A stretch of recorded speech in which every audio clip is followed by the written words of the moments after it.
Okay, good morning po mga kapatid. Ako po si Pastor Boy para sa ating Take 15.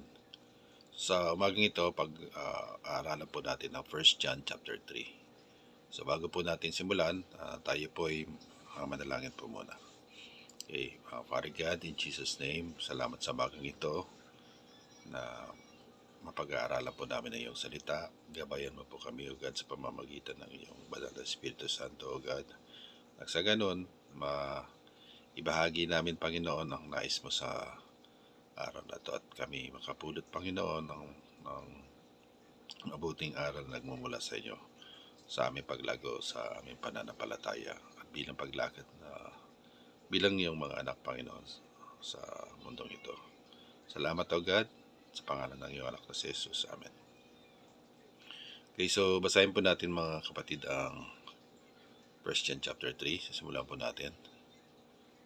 See how very much our Father loves us, for He has called us His children, and that is what we are. But the people who belong to this world don't recognize that we are God's children, because they don't know Him. Dear friends, we are already God's children, but He has not yet shown us what we will be like when Christ appears. But we do know that when we will be like Him, for we will see Him as He really is. And all who have this eager expectation will keep themselves pure, just as He is pure. Everyone who sins is breaking God's law, and all sin is contrary to the law of God. And you know that Jesus came to take away our sins, and there is no sin in Him. Anyone who continues to live in Him will not sin. But anyone who keeps on sinning does not know Him or understand who He is.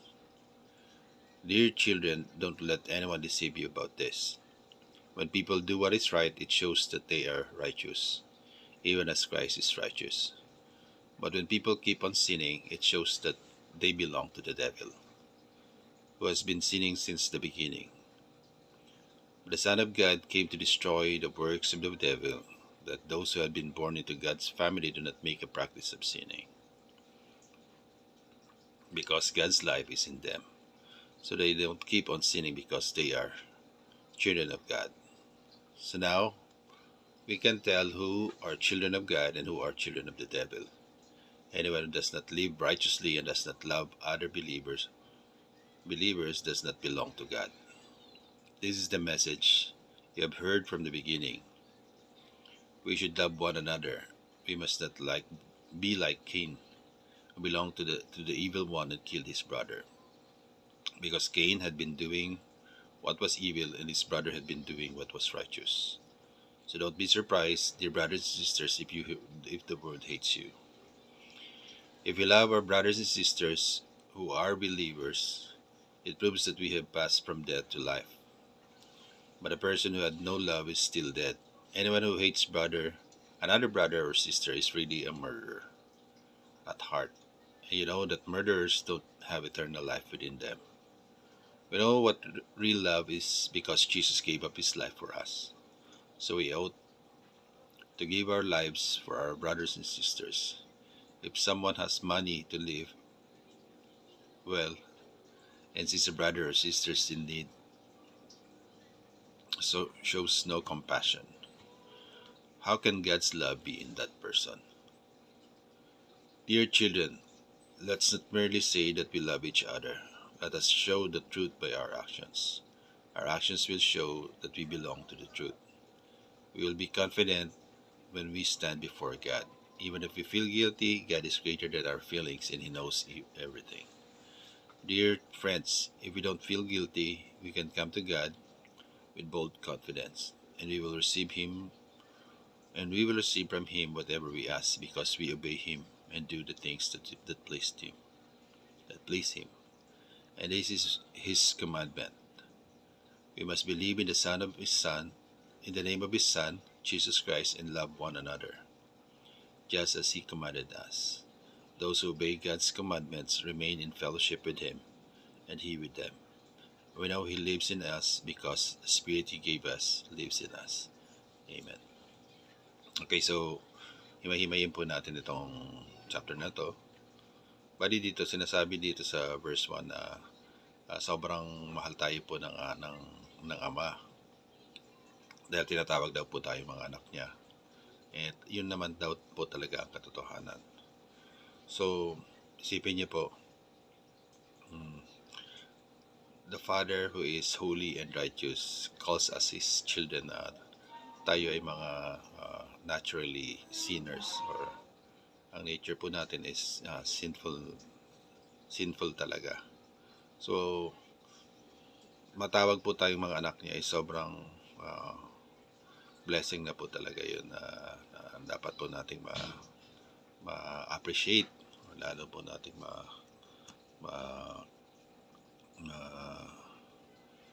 mapahalagahan, dahil talagang imposible na matawag po tayo mga anak ng Diyos. Mabuti na lang dahil yun sa pagmamahal niya sa atin sa pamamagitan ng kanyang anak na si Jesus, at tayo naniwala naman sa kanyang anak. So,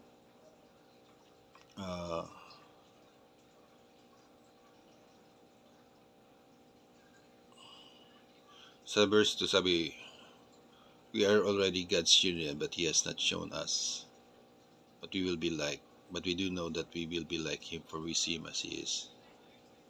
And those who has this eager expectation will keep themselves pure just as He is pure. So, ang expectation po sa atin bilang mga naka-appreciate ng pagiging anak ng Diyos, sa pagtawag sa atin ng Ama na mga anak niya, is by keeping ourselves pure, or maintaining yung pag-walk sa righteousness o sa nature ng ating Panginoon.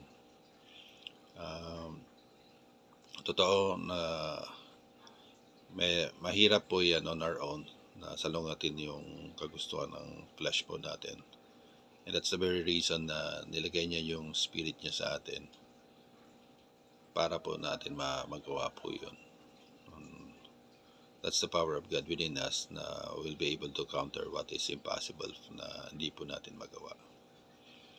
So, with that, ang sinasabi is, keep yourself pure by obeying the Spirit of God, or submitting yourself under the control of the Holy Spirit. Kasi daw, sa verse 4, everyone who sin is breaking God's law, for all sin is contrary to the law of God. And you know that Jesus came to take away our sins, and there is no sin in Him. Anyone who continues to live in Him will not sin, but anyone who keeps on sinning does not know Him or understand who He is. So, from verse 4 to verse 6, sinasabi dyan na supposedly, pag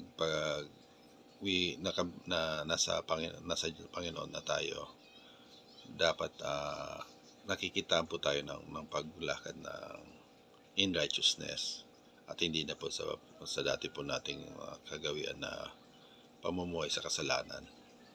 Kasi nga daw, si Jesus Christ is inalis na po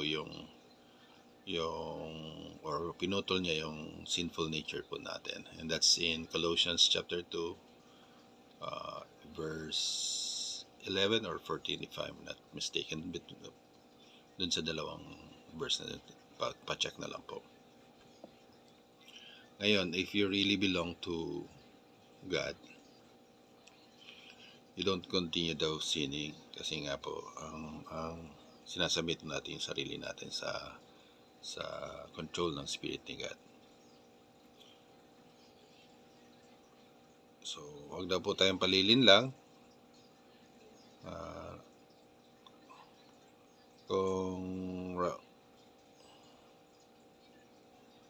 When people do what is right, it shows that we are right, they are righteous, even as Christ is righteous. So, pag mabuti pong ginagawa natin, not on our yung personal na pakitang tao, kundi natural po natin ginagawa, kasi nga po yun po yung nature ng Panginoon na na-impart po sa atin, at yun din po yung kapangyarihan ng Banal na Espiritu na nagbibigay sa atin ng kakayahan na makalakad sa kabutihan niya po.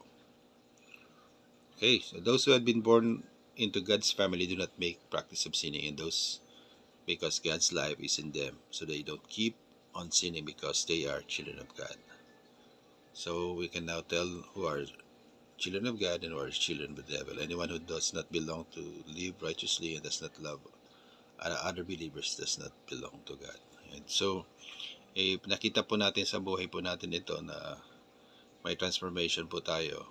And yung mga dati po natin nakagawian na mali, iniiwasan na po natin. Lumalakad po tayo sa kung ano ang naka-please sa ating Panginoon. Especially yung part na we also love other believers. So, loving other believers means yung, alam mo yun, yung may compassion ka sa kapwa-believer mo or sa kapwa-tao mo. May na mo sila na may mga times na hindi mo gusto yung mga ginagawa pero natotolerate mo yung sitwasyon or even yung mga ugali. That's loving others as well. Kasi dito sa mundo common na to get back doon sa mga tao na nakaka-offend. Yun ang usual practice dito. Pero kung iba na po yung response natin, like we tolerate yung mga sitwasyon, it's also a sign na we are being transformed. Okay, so this is the message that so verse 11 na po. This is the message that you have heard from the beginning. We should love one another. We must not be like Cain, who belonged to the evil one and killed his brother. Why does he kill him? Because Cain had been doing what was evil, and his brother had been doing what was righteous. So don't be surprised, the brothers and sisters, if the world hates you. So it only tells us plainly na yung lifestyle na meron ang mundo is in contradiction sa righteousness na ini-impart sa atin ni God. So wag na po tayo magtaka kung parang magiging po tayo sa mundo. Hindi na po tayo belong parang gano'n sa world dahil sa bago po nating identity. Okay, so if we love our brother and sister who are believers, it proves that we have passed from death to life. But a person who has no love is still dead. So anyone who hates another brother or sister is really a murderer at heart. And you know that murderers don't have eternal life with them. So, yun nga po,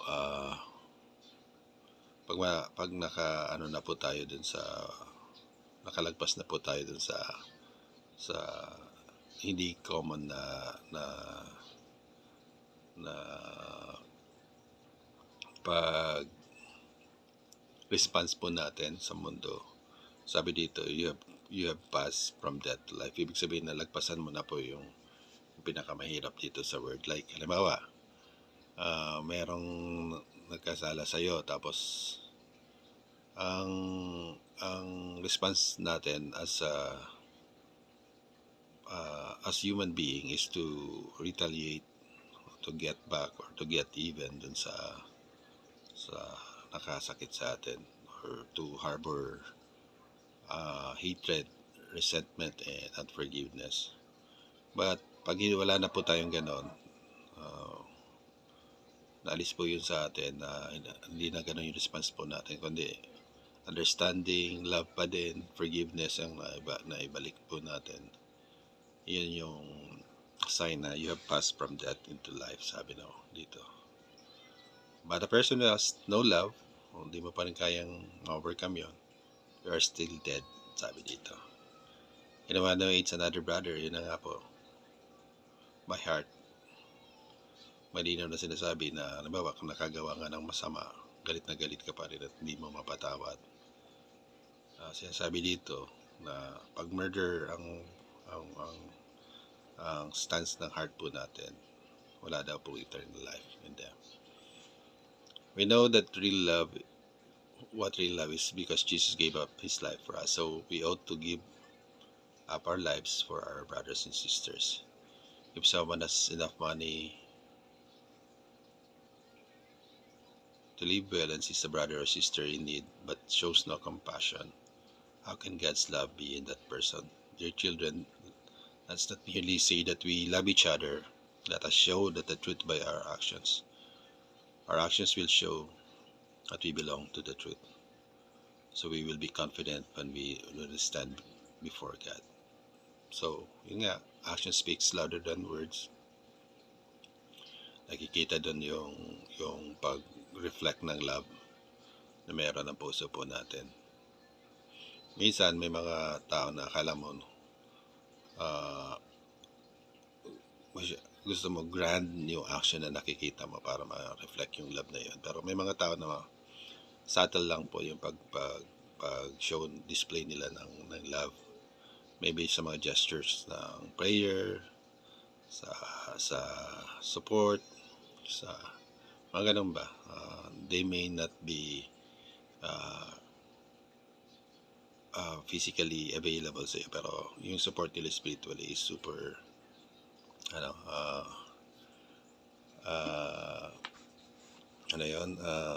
overwhelming. So we might appreciate that as well. Okay, so kahit daw guilty po tayo, feeling natin pagharap natin kay God na ganun pakiramdam po natin, pero God will overturn that feeling dahil nga mas greater pa siya. And pag ganun pa ang sitwasyon po natin na we've learned yung character ni God sa dito sa mundo. So sabi to sa 21, dear friends, if we don't feel guilty, we can come to God with bold confidence. I will receive Him whatever we ask because we obey Him and do the things that pleased Him. So we can always come to God boldly. So yun po, kailangan bantayan po natin mga sarili po natin na gawin kung what pleases God. Nang sa ganon, when we come to Him sa mga requests po natin, sa prayers po natin para sa sarili at sa kapwa po natin, we can come boldly to Him and receive whatever we ask. Dahil nga may confidence po tayo na sumusunod po at ginagawa po natin talaga yung gusto niya. And this is His commandment. We must believe in the name of His Son, Jesus Christ, and love one another just as He commanded us. And those who obey God's commandments remain in fellowship with Him, and He with them. We know that He lives in us because the Spirit He gave us lives in us. So napakaganda itong closing verses na to kasi nga po sinasabi na ang commandment is to believe Jesus Christ, and that's what we do. Lahat po tayong nanonood at mga nandito sa IPN is believers talaga ng ating Panginoong Jesus. And yung part na lang ng loving one another, yun po yung medyo challenging po sa atin kasi nga po we have the same nature previously. And salamat sa Diyos at binabago niya po tayo araw-araw. Sabi dito na we should remain in fellowship with Him. So yun po ang huwag nating kaligtaan. Manatili po tayo na nakikipag-usap sa ating Panginoon. And